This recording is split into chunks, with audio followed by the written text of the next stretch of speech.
भागलपुर पहुंचे जल संसाधन मंत्री संजय झा बाढ़ग्रस्त इलाकों का जायजा लेते हुए अधिकारियों को दिए कई आवश्यक निर्देश। रिपोर्ट मोहम्मद अरशद। भागलपुर। बिहार सरकार के जल संसाधन मंत्री सह सूचना एवं जनसंपर्क विभाग के मंत्री संजय कुमार झा बाढ़ग्रस्त क्षेत्रों का जायजा लेने भागलपुर पहुंचे। मंत्री संजय झा ने नवगछिया इलाके में जाह्नवी चौक से इस्माइलपुर तक निर्माणाधीन तटबंध का निरीक्षण किया। इसके अलावा उन्होंने जाह्नवी चौक से गंगा प्रसाद जमींदारी बांध, लक्ष्मीपुर से गंगा प्रसाद जमींदारी बांध, बिंदाटोली तटबंध सहित अन्य कई बाढ़ग्रस्त क्षेत्रों का निरीक्षण किया। वहीं 2005 से ही इस्माइलपुर से बिंदाटोली तक तटबंध के निर्माण और मरम्मती में अरबों रुपए की राशि अब तक खर्च हो चुकी है। बावजूद इसके इस बार यह बांध टूट गया है और इसके टूटने के बाद बाढ़ ने क्षेत्र में काफी ज्यादा तबाही मचाई है। गंगा और कोसी नदी के जल प्रलय से इस बार न सिर्फ नवगछिया बल्कि भागलपुर की शहरी आबादी और इससे सटे सबौर इलाके में भी चारों ओर तबाही का मंजर है। यही नहीं, भागलपुर कहलगांव की NH80 सड़क को भी बाढ़ ने काफी नुकसान पहुंचाया है। वहीं मंत्री संजय झा ने बाढ़ग्रस्त क्षेत्रों का निरीक्षण करने के उपरांत भागलपुर परिसदन में पहुंचकर विभागीय अधिकारियों के साथ समीक्षा बैठक में हिस्सा लिया। इस दौरान उन्होंने गंगा से हुए कटाव और उसके बचाव के लिए किए गए कार्यों के बारे में अधिकारियों से विस्तार पूर्वक जानकारी ली है।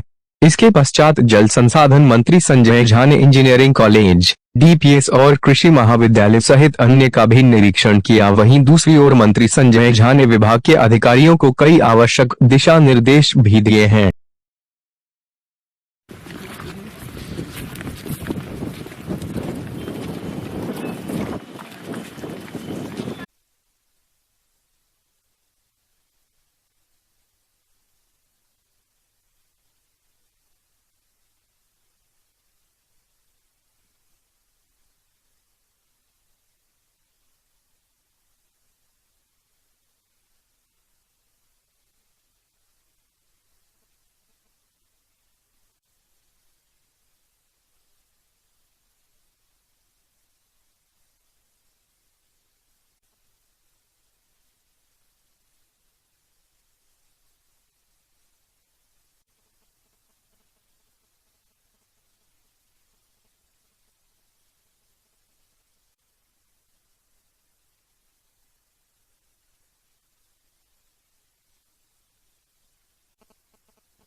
आ जाएगा।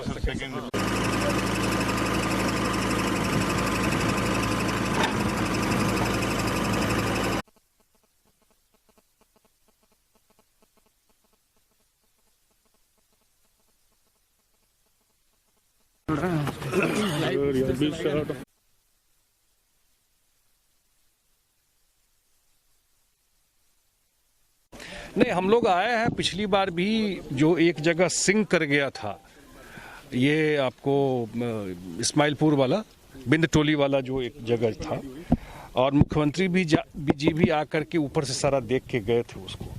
तो आगे इसमें कैसे काम करना है, और पीछे जो गंगा प्रसाद जमींदारी बांध है वहाँ पर भी काम किया डिपार्टमेंट के लोगों ने। एक बड़े पॉपुलेशन को बचाया जिस हिसाब से एक जगह सिंक करके और पानी आ गया था। तो आगे क्या करना है उसी के लिए हम लोग आज आए हैं। और 2-3 इश्यू जो यहाँ के जो हमारे सांसद भी हैं, हमारे जो डिपार्टमेंट के लोग हैं, जिला प्रशासन के लोग हैं, तो उसके बाद हम लोग अभी सर्किट हाउस में बैठेंगे और जो मोटा चीज़ जो समझ में आया देख करके। और क्योंकि अर्ली बारिश हो गई, नहीं तो ये जो अभी आप देख रहे थे एंटी फ्लड स्लुइस, ये सब काम तो हो जाता, लेकिन जब यस आ गया मई में, उसके बाद से जो काम भी हुआ था तो काम वहीं रुक गया था। तो इसको आगे कैसे ले जाना है, आगे और क्या क्या हो सकता है, इसी के लिए सर ये रिंग बांध एक बड़ी आबादी को प्रभावित करता है। बिल्कुल करता है। और 1-2 जगह हम तो इन लोगों से भी रिक्वेस्ट करेंगे, जो हम लोग देखे कि जितना मकई का ई लगा करके रखता है उसमें कैसे देखेगा इंजीनियर, ये भी तो देखना चाहिए।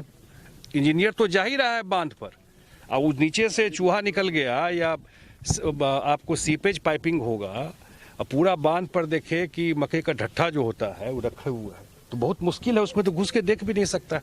तो ये सब भी लोकली समस्या है। और जो ये एक अल्टरनेट रूट बन जाए और इसका काम कंप्लीट हो जाए तो इसको फोकस करके जहां हम लोग खड़े हैं करीब 19 किलोमीटर का ये जो रिंग बांध है एक ऑल्टरनेट रूट भी हो जाएगा, प्रोटेक्शन भी हो जाएगा। तो इस पर काम बरसात के बाद इमीडिएटली शुरू हो जाएगी। सर, इस्माइलपुर को बचाने के लिए आप किस तरह से लगातार खर्च किया जाता है प्रत्येक साल यहाँ पर? अरे हम लोग बोल रहे हैं कि भाई 10 साल से खर्च किया जाता है, तो आज जो जानकारी मिली जो जहाज आता है वो जहाज कट करके जाता है और जो स्पर हमारा है उसको डैमेज कर देता है। तो ये भी हम लोग भारत सरकार में उठाएंगे बात, इस चीज को एक मिनट इसको भी उठाएंगे हम लोग भारत सरकार में जा करके। और शायद नदी अपना कोर्स भी चेंज कर रहा है, शिफ्ट कर रहा है, तो इसको देखेंगे हम लोग। तो आज भी बात किया है कि इस्माइलपुर बिंद टोली में क्या किया जाए जो परमानेंट सॉल्यूशन हो। हर एक साल डिपार्टमेंट के लिए भी एक ये चैलेंज है कि हर एक साल यहाँ पर आपको काम कराना पड़ता है। तो कुछ सुझाव आया है, अब जा करके हम लोग इसको रिजॉल्व करने की कोशिश करेंगे। अनियमितता क्या है? तटबंध टूटने के बारे में सर क्या कहा जाए? अनियमितता बता तो दिया कि सिंक कर गया, पूरा का पूरा दब गया, निगरानी नहीं हो पाई ना। बताया ना अभी आपको।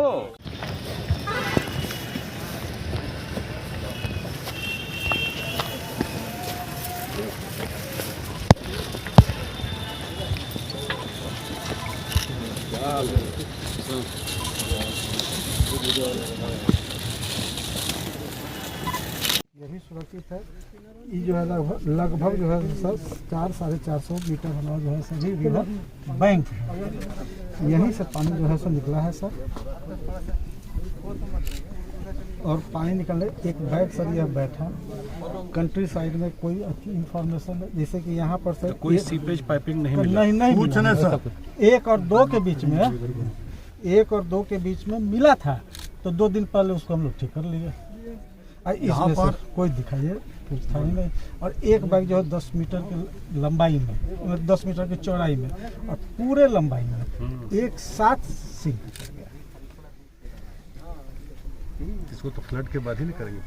अच्छा, इसमें जो है सर मैक्सिमम हमारा जो है तो हटिए ना आगे कट पॉइंट देखने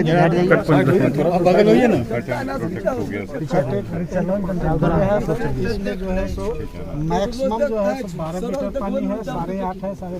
और ऐसे जो लेते हैं सर इसका भी प्रूविंग किया है तो 1.5 मीटर पानी है। ऊंचा पर ही टूटा है। ये मुंगेर वाला घटना हुआ, मुंगेर में ताला कुंजी लगा रह गया, बैंक में लेवल नीचे होगा तो वह टेप भी घटता जाएगा, 1 मीटर हो जाएगा। और सर इसमें सर इन लोगों को कहना बोलूँ जी, जैसे कि यहाँ एगो स्विच गेट चाहिए आगे में, आगे जो वो चाहिए है ना सर, यहाँ से 2 किलोमीटर बैक जो पानी फंस गया। अब यहाँ का लोगों का फसल जो है ना दिसंबर के पहले जोत बोग नहीं होना, ये हर साल का यहाँ का वो रूल मतलब एक ये भी है कि जो मक्का वाला रखते हैं दोनों साइड में लरवा, लड़ा वो सब तो पता नहीं चलता है कहाँ से सीपेज हो रहा है, कहाँ से चूहा घुस गया, वो कैसे देखेगा उसमें घुसकर। यही कारण है सर, यही कारण यही है सर, ये भी तो कारण है। शासन के द्वारा आदेश दिया जाता है हाँ, निगरानी दोनों साइड जो जमा कर दिए है तो कैसे देखेगा अंदर में क्या हो रहा है। लड़वाने रखने दीजिए, पानी हटने के बाद उसको। सर एक रिक्वेस्ट था, सबसे पहले तो आप लोगों को धन्यवाद इस बात का कि बांध तो कट गया, अचानक घटना घट गई, लेकिन इतने हाई फ्लड में और बहुत घनी आबादी सुरक्षित रह गया। इसके लिए आपको, आपके सारे विभाग के लोगों, प्रशासनिक स्तर के जो भी हैं, सिविल वाले सारे लोगों को धन्यवाद, हम लोगों को बचा दिया। बात तो सही है, जितना बड़ा पॉपुलेशन था बच गए।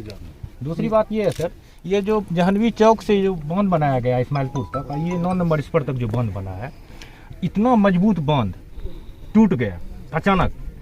इसके लिए बोल्डर पिचिंग सर अनिवार्य, 3 किलोमीटर तो आप कर ही रहे हैं, टोटल करवा दिया जाए। दूसरी बात और है सर, ये जो 9 नंबर स्पर है उसके आगे से अगर लिख के दीजिएगा मिल जाएगा। सर आवेदन बना हुआ है, 2000 उद्घाटन हुआ, 2002 से कटना शुरू हो गया, शिफ्ट किया है 2000 में उद्घाटन हुआ, 2002 से कटना शुरू हो गया, डिसिपेट नहीं हुआ। और भागलपुर साइड में मिट्टी है वो तो छू नहीं सकता। 2000 में उद्घाटन हुआ, 2002 से कटिंग हुआ नहीं, कोई दोनों तरफ नदी डिसिपेट की आपके साथ इस साइड में। एक और चीज़ है सर, अगर बंडालिंग का काम कुछ पोर्शन में करवाया जाता है, काफ़ी सक्सेस रहता है। पिछले साल बंडालिंग का काम हुआ था, काफ़ी सक्सेस हुआ था। इतना पैसा हम 20% में अगर बंडाल का काम किया जाए हम लोग सक्सेस लिख कर देते नहीं छिए हम लोग कहने से जी हम लोग कहने से ठीक है गाड़ी भैया लिख कर बंदा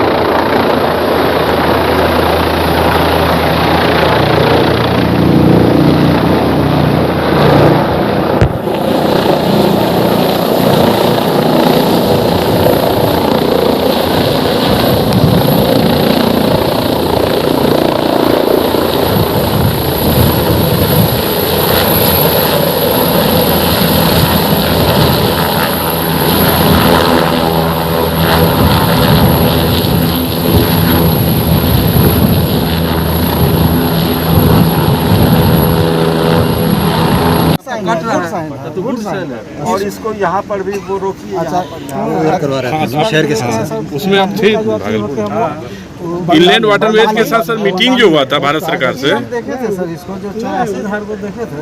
इस 84 धार जिस समय हम लोग देखे थे LWL था, उससे लगभग 2-4-5 फीट 1.5-2 मीटर ऊपर था इसका बेड। इसमें बालू था, लेकिन सर इसमें जो है सो घर और बना हुआ वो जो बसावट है वही रोकता है। हाँ 20 साल हो गया, वहाँ तो खाली पड़ गया ना, वहाँ तो रहेगा ना। कोसी का पानी आ जाता है, ये टर्न करके गंगा इधर से कोसी का आता है, तो ये बैक वाटर इधर आता है, बिंद टोला ये यहाँ पीछे से पानी। नहीं, ये करारी दी जगह का हिस्सा हो गया।